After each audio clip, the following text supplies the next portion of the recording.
nama qofee jedhuubachuu dandeenyu kadhadhamnee dhufee rafu feena. Rafu feena ambar hanjaarsaan keetti dhufte ana jala seente rafuudha wanni biraa wanni ani nan gaafatin akkasuma naaran rakabda. Bismillah min shaytan maal seelaa godhata amma dursu jira feena afoon ani laayichaa jira. Akka. Akkanatti. Amma kijiba kana disa ko astami konna si. Maal seela sagee baadhi. Konna si kasran ta'i. Hirriba muka itti ofadhame maal. Yaa ke an hirriba dura ani akkanumaan xiqqoon dabareenaa ciisi malee hirriba maal gabbatti akkanachi taaskii fidanii seenin kaasanii. Mulumata naa hubuu teessu barka illee inshallah. Alhamdulillah maal alhamdulillah jetta. Dhiirri ka gabbachuun sheemidha gabbattee yaadata kan qabdu. Akkuma beeraatti handoomii fi kana xalabattee nyaattee hirriba kan keetiif asiira dhibbaa fa'aa nuunnoo hayya. Laala anaan makasiin jedhu. Deemi. Laala akkana ka jettu. Daa'iroo deemu surree harkaan qabadhee haa deemu feetaa kara gubbaa. Maa surree qabattee dhiirtee jechuun gaala akka qabdii hundaa atama barka jedhaa jirtu. Dhiirri akkana maarii taate maariin ta'u surree harkaan qabadhee yaani akkana karaa haa deemu na feetu. Okay jechuun akkasitti hin qabattu yaani rafteetuma asii rafaa hojiin kan kee handoomii fa'aa akka beeratti xalabattee nyaattee gabbachuu laare. Maasim kana jaarti gabbisa. Kana godhaa rolli si amarri. Namni jaarti gabbisa. Waan fakkaatu jechuudha alla fe'e. Dubartii yoo fudhatte dhugaa feetan dubartii yoo fudhatte bareedda. Yoo fudhatte dhiira irra bareeda malee dubartii fudhannaan dhugaan fakkaata tun yaani maal sitti mara. Bismillah waan silaansi jechuudha oonaan jettaadha. Tamam namni jaarti gabbisa. Amma gabbin yoo dhugaa dubbanne gabbin dubartii irraa bareedu dhiira irraa bareeda. Wallahi dubartii irraa bareeda. Wallahi dhiira irraa bareeda. Dubartiin gabbattee dhageeffatu xiqqoo akkana burjii babbaasan dhiirri anama dhugaa dubbachuu osoo ati akka hin barbaadin haa ta'u baatte akka hin barbaadu gosa hin jedhu kana dhugaatuma maashaallah mudhiin kee lakkoofsa 8 fakkaata dabbaa ni qabda ani qaamni kan keewwatu osoo ammoo dhageeffatu dhugaa si mara dhageeffatu osoo amma yaani dhugaa dubbachuudhaaf yaani burjiin kan kee hagana ta'ee maarree hagana ta'ee anus hin fuudhu waan yaani dubartiin qirtsiin isii yoo lakkoofsa 8 fakkaate qofa dhiirri akkasitti jaalataa jiru. Waan siifana tu abaarsan qaba baran. Maali? Osoo yaa rabbi kee dhiira gabbattuu natti hin kanneen jedhu kun rabbi fidee gaangee mataa gubbaa na kaa'e. Maal godha? Anam makkasin jedhu waan jaarata arrabsanii jiran. Atillee waan jaaratu na rafatte jedhu. Anam dhugaa waa si gaafa dheeraa qaatti eegu jiraan turtellee. Maal na gaafatte? Dhugaa dubbachuu waa si gaafa dheeraa qaatti irraa. Eegana wal gaawaa jechuun wal gaafachuu dhiisne tuturree barbubburee. Halkan ida yeroo an rafee jiru yaani sagalee ati dhageeffataa jirtu. Sira beera dhugaa dubbachuudhaaf maaliif sa'aatii san hin jeequ jedheetuma callisee malee waan ati dubbatu jirtu waan nama ati wajjaasoo jirtu mucayyoo waa isin siin jedhaa jirtu si galaami hunda dhagayaan laawwanni akkana maaliif an osoo akkana ana an si jaaladhu namni anaaf si bultii jiyyaaf tantee addaan diiguudhaaf deemaa jiru ijoollee hiriyyoo tanteetiiti wanni kun maaliif ta'e ammaal si balleessi dhugaa dubbachuudhaaf guyyaa lamaan kanaatillee na jijjiiramteerta akka duraati miti si galaami kanuma gaafadhee murteeffadheetu mataa hojii halkan ammoo hirriba irraa sin kaasu ganama illee sa'a hojiidhaa si kutaa dhageeffadhu hin xumuradha dhageeffadhu katama. Dhage osoo hafuura nu fudhachiifne akkana jettee dhaafaa rarraafattee akka keessatti nyaachaa noollee muti hafuura fudhanna kaayee nu. Hafuura fudhachuu dhugaa dubbachuu yoo barbaadde huccuu sirraa baasee amma mageessee qaama sii dhiqaa rakkoon qabu alee waa dhageeffadhu. Nama ol kee deemuu danda'in jibsu dhugaadha maalirraa na gaafattaree jechuudha hiriyaati yaannaan jedhee wanni siin jaan sun hin jiru dhugaadha. Maaliif silaa duraan akka duraanis irraa fagoo jiraadhee dhugaa miti ammoo akka durree taate akka jechuudha bas akka gaangeetii fi akka harreetti mana kanaan sagangalachaa ooltu sigaraa jira jechuudha foon kan maaliin kan baasaadhaan tamam dhageeffadhu gangalachuu kana tamam aniin kun tamam rafuu dhiisee karaarra deemaa oolu. Karaarra maa dhiirri daleetii deemni dalagadaf keessa xoraa kanarraa buuse haa. Maal silaa bara foon guddaa kanaan teessee wanni siifaan nyaachaa ooltuuf hin jiru abbaa tama xiyyaa huccuu keessaa kutee kun baaltuun irra balabbalaga jechuu eegalte eegaan si dhiyaate jechuu hin danda'u ati haadha manaa kiyya ana rajjaala siin bulchaa jiraame haa. Situ dhiira an dubartii jechuudha. Kanallee jecha isiin sin jettisan fayyadamaa irratti hin beekan dhugaa dubbachuudha. Hai dhugumare akkam yeroo itti dhiira si bulchamoo qoy osoo jecha isitti hin kunne dura matuma kan kana keessa of deebi if kiraa kari maali jechi namni naan jiru kun jechi micattiin tu mana keessa fuudhanii jijjiirte kun maali jedhi ati nama guddoo kana tamam if qoxaaxarime osoo namatti minaamini sitti hin jenne dura if qoxaaxare tamam an marjala jechuudha dhuguma sanii arrijala siin bulchaa jira siin fuudheeni. Assalamu alaikum warahmatullahi wabarakatuh. Ashama harka fuuni kabajamtoota fi hordoftoota keenya akkam jirtan bakka jiraattan isin jecha. Bakka isin jirtan nageenya jiraatu isin jenna kabajamtoota hordoftoota kiyya. Maal qabattee dhuftee jechuun keessan olamu har'a wanni qabadhee isin dhufe maalidha? Dhugaa dubbachuudhaaf akkuma beekamu waan samuuna kana ta'u jiru quba qabdan jedheeti yaada. Wanni samuuna kana ta'u jiru maal hojjettanii aniif siifanii baay'ee tokko yani akka waliigalteen mana kana keessa hin jiraanne jiraachaan jirre isin hunduu ni beektan jedheeti yaada. Maaliif dhugaa dubbachuudhaaf baay'ee tokko haga doontuu isinis bakka rakkoo sanii erga nabaaftee kaatee booda waan akkana isii godhillee hin beekne namni biyya kanaa akkuma dura isiniin jechaa ture namaaf nama adda baasu malee namaaf nama walitti deebisuun biyya kana akka jirre durumaan isin himee ture jechuudha. Maaliif kana jettee jechuun keessa hin oolamu. Mucayyoo tana dura isin akkanan turre jechuudha. Dura baay'ee tokko nama miskiina turte maallaqa hagas ka'u baastee rakkoo san keessa akkana baaste isin hunduu ni beektani. Sanumaan osoo jirru ammoo dhiyoo tana anaaf isin gaarii walitti hin jirru maalirraa kan ka'e hiriyootuma isiittu jala deddeemaniiti akkana namni kun nama akkanaati maaliif akkana hin jenneeni maaliif akkana hin goone akkami akkana hin taane jedhanii waa baay'ee haasaa jiranii jechuudha.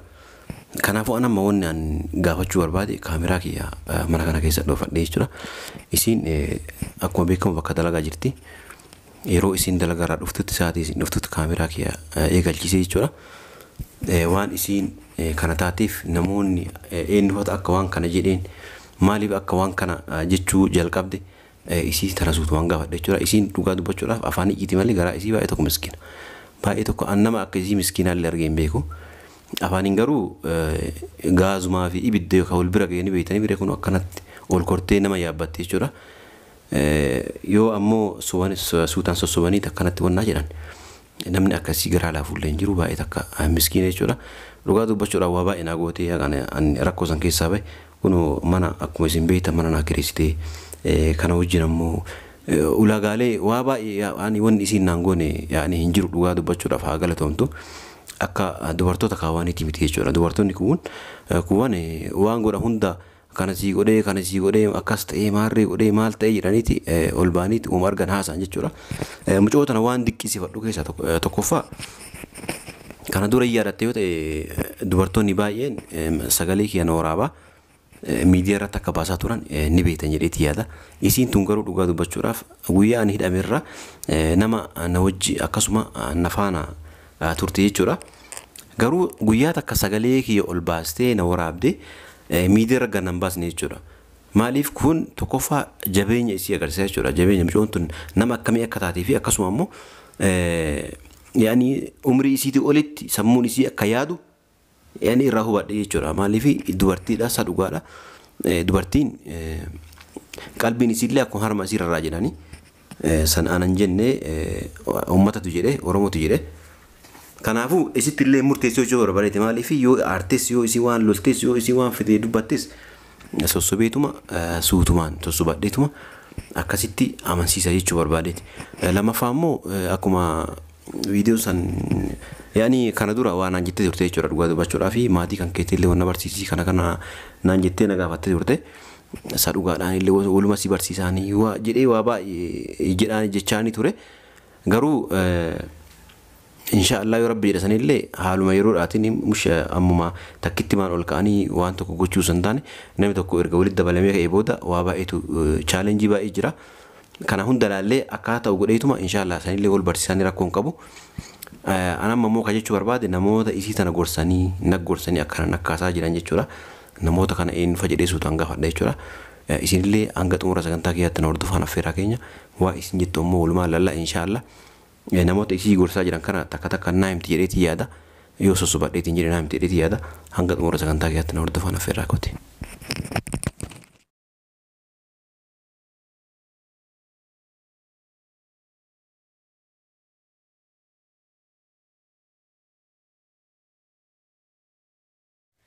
Qaalicha baramaan kun argina hirima itti xifeeta irratti haa dhufu.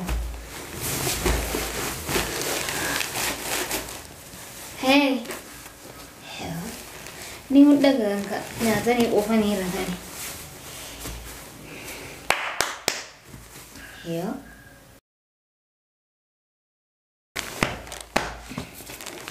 Inni geessani. Qaata dhuftee? Kamoo namni qophee nama gara hiraftanii. Namni qophee nama gara hiraftanii. Saatii meeqa? Saawuma goon qabdu. Saawuma goon qabdu. Saatii maal qaba waati? Qaata si eeguutti turee barate turte jennaan. Gaduma ciisee irra nillee. Fitti irra birree gabbatta daranuu kana honoe. Fitti irra birree. Harka kan kee maashaallah kun harka rahmataa qabda. Akkamiti hojii akkam? Akka keenan gaafate. Akkam dalagaa? Dalagaa teenan gaafate riyaate akkam hirribni haa? Maaliif akkam isin gaafanna? Akkam dalagaa nan gaafatee akkam jettu saati? Nama qofee dubbachuu dandeenyu kadhadhamnee dhufee rafa feena. Rafuu feenaan bar hanjaarsaan keetti dhuftee ana jala seentee rafuudha wanni biraa wanni ani nan gaafatin akkasuma maa aaran irraa qabda? Auzubillahi minash shaitaan. Maal seelaa godhata amma dursu jira feena afoon ani laayichaa jira. Akkam? Akkanatti. Kijiba kana isa koo astaami konna si. Maal seela saqee baadha? Konna si kasraan taa'e. Hirriba muka itti ofardame. Yaa kee ani hirriba dura ani akkanumaan xiqqoon dabbaree ciise malee hirriba Maal gabbatti akkanachi taaskii fidanii seenin kaasanii. Mul'umata nama bo'uu dandeessu barka hirree shaalla. Alhamdulillah maal alhamdulillah jetta. Dhiirri kan gabbachuun sheemiidha. Gabbattee yaadata kan qabdu. Akkuma beeraatti handoomii fi kana xalabattee nyaattee hirriba kan keetiif asiira dhibbaa fa'aa nuunnoo hayya. Laala anaan makasiin jedhu. Beebi. Laala akkana ka jettu. Daa'iroo deemu surree harkaan qabadhee haa deemu feetaa kara gubbaa. Maa surree qabattee dhiirtee? Jechuun gaala akka qabdi hundaa atama barka jedhaa jirtu. Dhiirri akkana maarree taate maarreen ta'u surree harkaan qabadhee yaani akkana karaa haa deemu na feetu. Okay. Jechuun akkasitti hin qabattu yaani rafteetuma asii rafaa hojiin kan kee handoomii fa'aa akka beeratti xalabattee nyaattee gabbachuu laare. Maasim kana jaarti gabbisa. Kana godhaa rullee si amarree. Namni jaarti gabbisa. Dubartii. Waan fakkaatu jechuudha alla fe'e. Dubartii yoo furdatte dhugaa feetan dubartii yoo furdatte bareeddu. Yoo furdatte dhiira irra bareeda malee dubartii furdannaan dhugaan fakkaatti tun yaani maal sitti mala. Uzubillee waan silaansi jechuu qabu naan jettaadha. Tama namni jaarti gabbisa. Amma gabbiin yoo dhugaa dubbanne gabbiin dubartii irraa bareedu dhiira irraa bareeda. Wallahi dubartii irraa bareeda. Wallahi dhiira irraa bareeda. Dubartiin gabbattee dhageeffatu xiqqoo akkana burjii babbaa seenan dhiirri anama dhugaa dubbachuu osoo ati akka hin barbaadne haa ta'u baatte akka hin barbaadu goon sin jedhu kana dhugaatama maashaallah mudhiin kee lakkoofsa 8 fakkaata dabbaa ni qabda ani qaamni kan keewwatu osoo ammoo dhageeffatu dhugaa si mara dhageeffatu osoo amma yaani dhugaa dubbachuudhaaf yaani burjiin kan kee hagana ta'ee maarree hagana ta'ee anus hin fuudhu waan yaani dubartiin qirtsiin isii yoo lakkoofsa 8 fakkaate qofa dhiirri akkasitti jaalataa jechuudha. Waan siifaana tuuma abaarsan qabaabaran. Maali? Osoo yaa rabbi kee dhiira gabbattuu natti hin kanneenii jedhu kun rabbi fidee gaangee mataa gubbaa na kaa'e. Maal godha? Anam akkasiin jedhu. Anam akkasiin jedhu waan jaalataa arrabsanii jedhan. Atillee waan jaalatu na arrabsatte jedhu. Dhageeffadhu gaa. Kanaaf anam dhugaa waa si gaafa dheeraa qaatti eegu jiraan turtellee. Maal na gaafatta? Dhugaa dubbachuudha waa si gaafa dheeraa qaata irraa. Eegana wal gaawaa jechuudha wal gaafachuu dhiisne turre barbubburee. La halkan eda yeroo an rafee jiru yaani sagalee ati dhageeffataa jirtu si dhabeera dhugaa dubbachuudhaaf maaliif sa'aatii san hin jeequ jedheetuma callisee malee waan ati dubbatu jirtu waan nama ati wajjaasa jirtu mucayyoo waa isin siin jedhaa jirtu si galaami hunda dhagee yaani la wanni akkana maaliif an osoo akkana ana an si jaaladhu namni anaaf si bultiitii yaaftanti addaan diiguudhaaf deemaa jiru ijoollee hiriyyoo attanteetiiti. Wanni kun maaliif ta'e ammaal si balleessi dhugaa dubbachuudhaaf guyyaa lamaan kanaatillee na jijjiiramteerta akka duraati miti. Si galaami kanuma gaafadhee murteeffadhee taa'u jira halkan ammoo hirriba irraa sin kaasu gana mallee sa'a hojiidhaa si kutaa dhageeffadhu hin xumuradha dhageeffadhu katama. Dhagee osoo furuun hin fudhachiifne akkana jettee afaan rarraafattee akka keessatti nyaachaa noollee muti hafuura fudhanna kaayee nu. Hafuura fudhachuu dhugaa dubbachuu yoo barbaadde huccuu sirraa baasee amma mageesse qaama sii dhiqaa rakkoon qabu alee waa dhageeffadhu. Nama ol ka'ee deemuu danda'u hanqisa. Dhugaa dubbachuudhaaf ana ammoo yaani si gaafadhee wannaa jedhaa jiru sa dhugaadha dadhabdee dhugaa qabdi. Ani hojii yaani ammallee yoo dalagu baadhe kan dura dalagaa arabaa dalageen hin beeka waan ta'eef si galaami dhugaa qabda dadhabdee jirti sa dhugaadha. Si dhageeffadhu.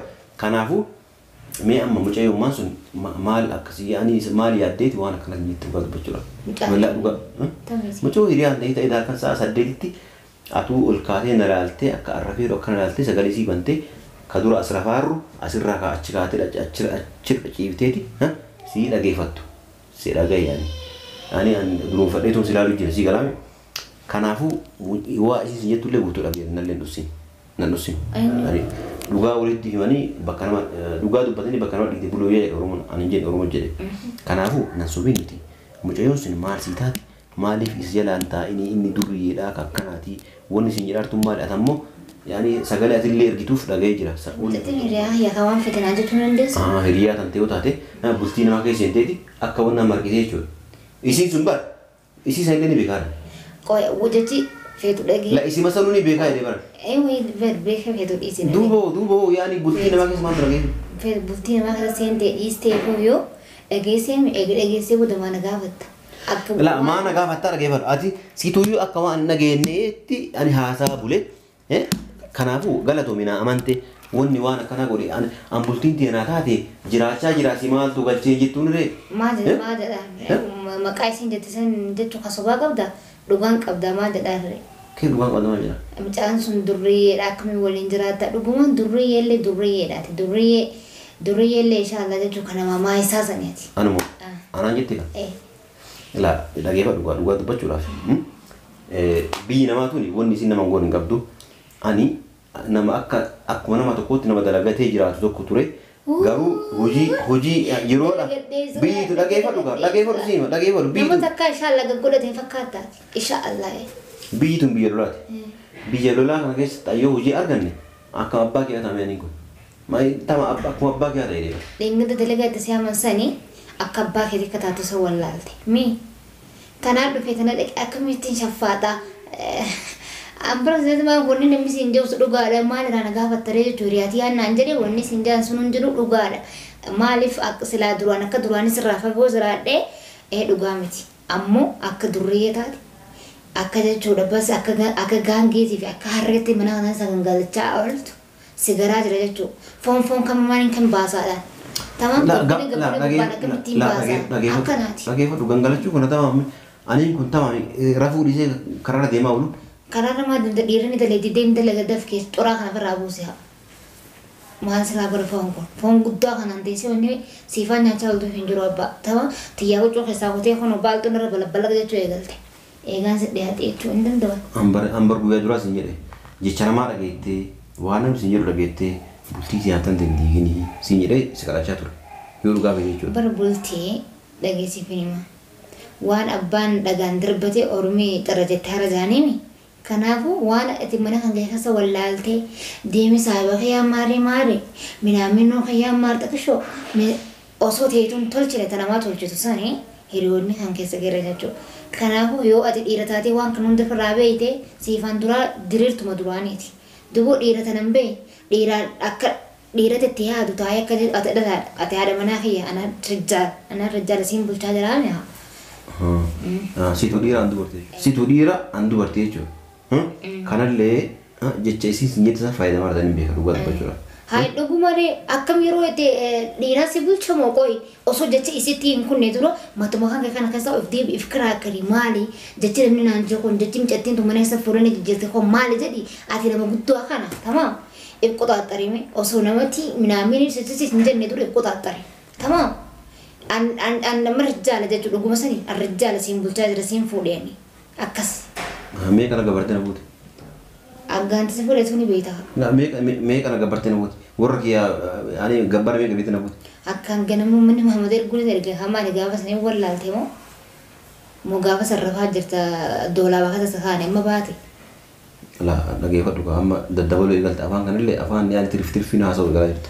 Tirfii dhageeffadhu nyaatee tuma quufee akka wadala harreetti mana sanaa gangalachaa oolu qirema wasi duran naqee quufte waan fete nyaattee quufte namni guddaan kun akka nama ijoollee affaasaara jiru kun asiira dhibbaa handoomii eetta teessee naani coraa gubbabbaasuu kan kee faayidaa maal naa qaba faayidaa maal naa qaba kuroo duraan siifaan ni beekan jechuudha akka nabbaalu tana guutee gabbattu tanaa deema. Tama laala akka akkam ta'u fayyadame ani yaani akka ijaan kee kan kee dura duu fayyadamu. Dui kadutu waan. يعني كان مهند يعني نجيب بيته لغة لا يوني في جالي خيا أكد دوانين تبتدي موتي جيبها كان كبر سيدي كان كب سيمفولا ده سيدي رأس يخوتي سلا جسم أنا بيت ده نمازي بيتوان رأس يخوتي لا يو جالي خيا بكسيفان أكاولة كان هادي موجته رجالة تاتي ثم أمانة تاعي كسرت نجراجستي مالك يوافري خيا بوتونا بوتي نالين جراد أنا مش أني ديمي سدلقي أتي أنت لا تيجي مو يعني أمهي عادي جار سود درجان كم نجار تمام درجان ما جرات سار واي لا دقيقة وان نقصيني كلام يدي لا وان نقصيني كلام زمن الأذان شفات أخوي سدرا أفاني يرو كره تكون لا إيجا تكون كاستان أنا ما تندوبتني أكمل مقولة بجراد دو خلاص يعني ما جتشو ما جتشو ما يعني إيه كنا تندوبتني أكوان بيا كنا كيس أتومان قفتي دلايدي كرا منا كفلتي حركات ما قلت تبرو جرا نم برا جرا يشونا برا جرا سندان مقالان قودون بيا كنا كيس دوغا بجو رافي حركة دبكة ساري بدو برتي دلقي دي رجينا تابي وين نلقى أنا متى ما متصاحب بطخن كيوم تخجرا جرو ديرو ما دلقي تفي دلام منو ما تيسي جتا منو ما قفل ارتدالتي جن آتي لنا شفاتي سفيد مين تكجي نتسي سابي ورابلو كنتي لنا شفاتي تفي دينيو جدا نفدي أتم دلقا رفارتمو نبت سمبر رفار ما دلقا رفاني نبت سمبر رايتي أتي أدوسي قوداني متى سيجارة كالجيني أكسي رفارتم بيسيبتا دلوقتي كان سادنا دلقا بون بيتو دلوقتي كان سادنا دلقا بون غانا مرة دبك مدرقا قلتها دمير قد هاي وانا سلايسا شكو أبويني نشكا برا جايو أو ده تارة تبرون في دتي ما لرا جاتو رلكم جرتا موكرين قد في دتي بافتي هدول برمنا هذا تكشف ماليش كاميرا قد تشونجي سيبر ثم إيجو بكا كرما لوكو إلى ياديم دوجاتو ما سيرو كفاف أكاسين أما مي تكتكي هنكين إيسي نمني رولا هادي منا دلقا رد دبجي دفتي إننا جاتو مال فيتا سيفوتيا سيفانتي مال فيتا يتسلا كرتي دبين متي وان برباجي ما سنجنا ناغوتي نخيس جاتو جين أتي سقولتي ريبا كانن دبي فكن أفهم بافتي ندروتيس أما مي خيشا منودون في زمن دبا كانكي ردمني جرا شاي سيدان بيزا يو خرب شاي لقي بوش سيدا فسن دقدو يو أنا ما كوشينا سيني شاي سيدان بيزا في ها برامو يعني مطبخ سدابات وتي سبور لي قدار لي أشار لي أتمان غوري كنولا يصير نجيب لا قوم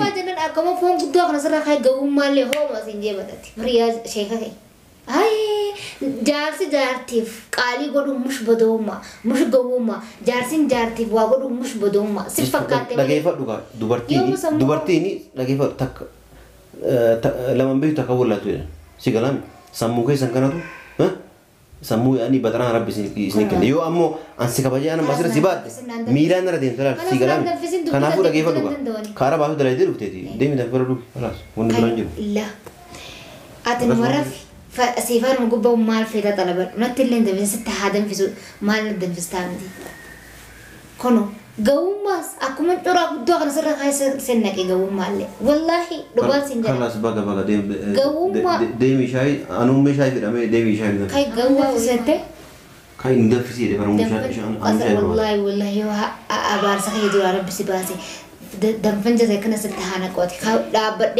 إن شاء الله إرادو بي غراخ يتقولي كوفي كان كجنة كيلو فانا لهدي. أكيد سيء لو سيلام زدي دينا. إيش هي لا كان جنة كيلو فانا لهدي.